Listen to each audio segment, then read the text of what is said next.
Hello snowboarders of the internet, I am your host TC and today I will be reviewing the new K2 Commonwealth. If you're interested in this board or any of their other boards or bindings I mentioned in this video, make sure you're going down in that description and clicking those affiliate links. That way you don't have to go searching the internet for yourself. The K2 Commonwealth is equipped with K2's camber profile, and when I say their camber profile, I mean just straight up camber. So from contact point to contact point, you're gonna have just that classic traditional camber, pretty much like they had in the 80s and the 90s. So what that's gonna do for you is that's gonna give you all of that power, drive, and stability you're looking for out of that traditional camber profile. It comes in a 146, a 149, a 151, a 151 wide, a 154, a 157, a 157 wide, a 159 wide, a 160, a 162 wide, a 163, and a 166 wide for the big dogs. I rode this board at Copper Mountain where it started off as a beautiful sunny day. That being said, it was definitely a pretty much varying mixture of snow out there, where at the top of the mountain, it was straight up winter where firm, perfect groomers, you could absolutely rip a carve on it and just haul ass throughout pretty much. But then as you made your way down the mountain, there was a straight up line on it where you would just be all of a sudden cruising, you got that firm snow, and then all of a sudden just hit the softest, most Velcro snow out there. The clouds were blowing in periodically and blowing away, so it did kind of keep it soft out there. Towards the end of the day, it just became crazy soft and slow where all of that snow was pretty much Velcro snow, but you know, it was great to get this board in every single condition out there just because I feel like that's how you have to test one of these guys out. But it was still a great day. I used my Ride Fuse boots and my Jones Mercury phase bindings. When we're talking overall flex on this board, it is coming in at stiffer than the middle of the road, but there are different stiffnesses to this board. So the nose and the tail are gonna be that stiffer than the middle of the road, not super planky, but they're definitely gonna have that response to them where they're gonna wanna load up and snap out. In between the feet, it is going to be softer than that though. So that's pretty much where this board is gonna wanna flex, is right in between your feet there. And when you are torsionally flexing this thing, it's about the middle of the road, I would say, where you're not working too hard to get this thing to really just twist for you. It doesn't require that much work, and that is probably the softest part of this board.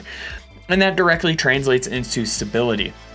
As you're cruising, especially on that firmer snow, you'll feel this nose and the tail just being nice and stiff for you. So as you dig this effective edge into the snow, it will grip really well. It's not like it wants to fold on you or anything like that. Even when you do get into that softer stuff and those larger push piles, the nose and the tail stay very stable for you. So you don't have to worry about it just bucking and just totally collapsing on you. It keeps its rigidity really well and makes this board nice and stable. It is a mixture of damp and lively. As I mentioned before, the nose and tail are kind of reactive, so it kind of really wants to spring you in and out of those turns, but it does a good enough job dampening where you're not going to feel all the vibrations coming through your feet or anything like that. It really cuts down on those quite well. This board has serious ollie power to it, where pretty much when you load up this tail, because you don't have any rocker in it and it is stiffer than the overall flex of the board, this thing loads up really well. It's got a super aggressive snap to it, so if you're not ready, it can buck you off your line, but for who this board is made for, that side hit star, this thing does great.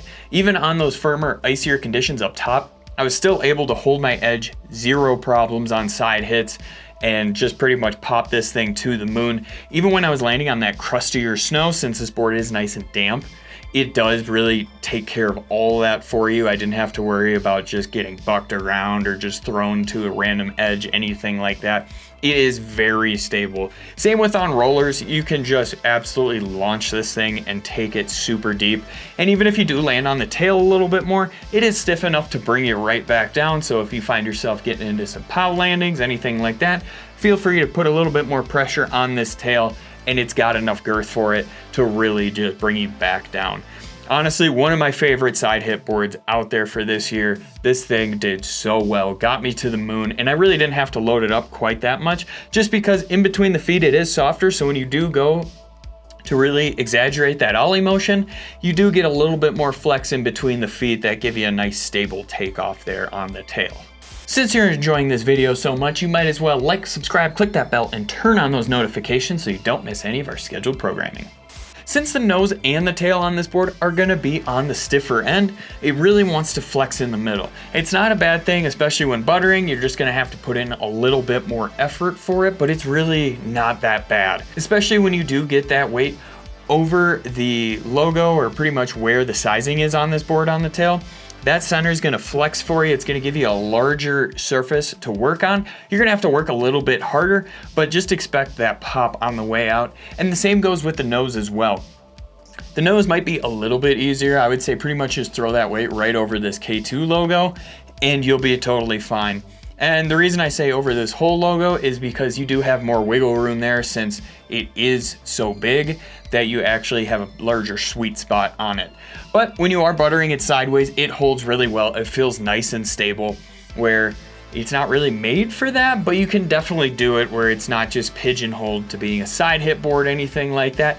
If you got your butter game down, you're gonna be totally fine on this board, and just know that it will have a pop out on the nose and on the tail. So if you're trying to spin out of those butters, feel free to. It's gonna get you in the air where you need to be. The first thing you need to know about this board when you're carving on it is you gotta put the power to the edge. It's one of those boards that if you're kind of just taking it lackadaisical on it, not really forcing that edge into the snow, especially on those firmer conditions, it's just gonna feel pretty loose to you. It's gonna kind of skid those turns and then engage it, pretty much like the Aeronaut or the Stratos do, where you're gonna wanna put that power to the edge on this thing and it will hit any turn. I will say it does like to turn at higher speeds, so those quick short carves, if you're just creeping along, they take a little bit more to get on edge.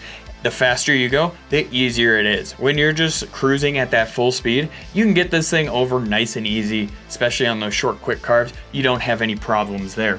On the medium and large carves, they feel nice and smooth, where you can just take those things full speed and just be able to trust it. And even on those larger carves, you are able to adjust the radius of that carve. So you could be in just a wide open one and then all of a sudden see a side hit, need to adjust that. You totally can do that on this board where it's not gonna wanna slip out or anything like some other boards do, where it's like, once you pick your line, that's it. This one you can adjust it on, and yes, it will Euro carve. It didn't matter what the conditions were, even if it was some Velcro snow out there. This thing just wanted to power right through it and keep going. Rider in mind.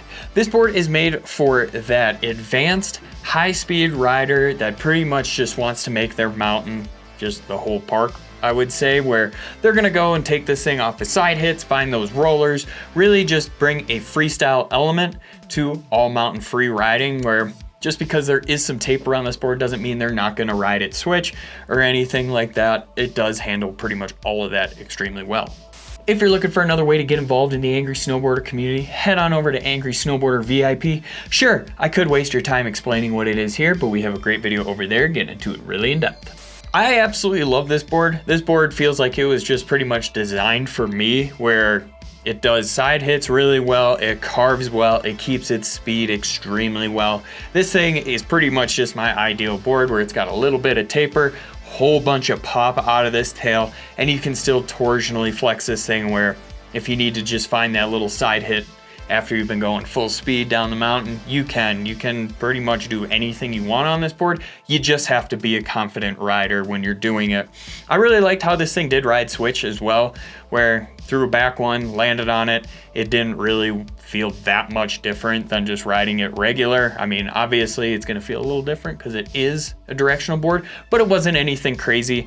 I mean, I totally get why they made this thing now. Before, when I first got my hands on it, I'm like, okay, so we just fit a board in between the Passport and the Alchemist. Don't really know if we need that. Turns out we do need it, just because it doesn't really feel like either of those boards. I get it has the tech and the shape of one and the other, but honestly, this thing felt way more freestyle than both of those boards do, where You can do anything you want on it. You can take it to the park, have a great time on it. I did make a few park laps on it just to see how it would feel, and it felt great. Like, I absolutely love this board. I would definitely be on the lookout for this thing in the top 5s this year, just because I thought it absolutely ripped. J-Stone, you crushed it on this one. K2, thanks for listening to the man, because this thing absolutely rocks. I might end up keeping this. Sorry, K2, you might not get your board back. Comparable boards: the Jones Stratos, the Capita Aeronaut, and the Nitro Alternator. Recommended bindings: the K2 Program, the Ride C8, and the Jones Mercury.